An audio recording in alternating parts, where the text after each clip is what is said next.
সুপ্রিয় শিক্ষার্থী বন্ধুরা, আশা করি সবাই ভালো আছেন। এখন আমরা শিখব কিভাবে 1 মিনিটের মধ্যে ভাগ অঙ্ক নির্ণয় করতে হয় এবং সেটা কি 4 অঙ্কের ভাগ আমরা নির্ণয় করব। চলুন শুরু করা যাক আমাদের চ্যালেঞ্জ।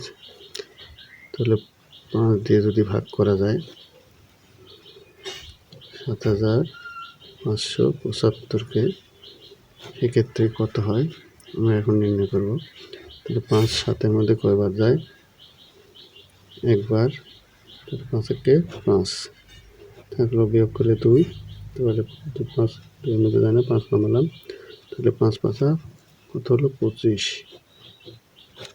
তাহলে এখানে বিয়োগ করলে 0 হয়ে গেল, 25 25 এখানে নামলো কত? থাকলো অবশিষ্ট 7। 7-এর মধ্যে 5 কয়বার যায়? একবার।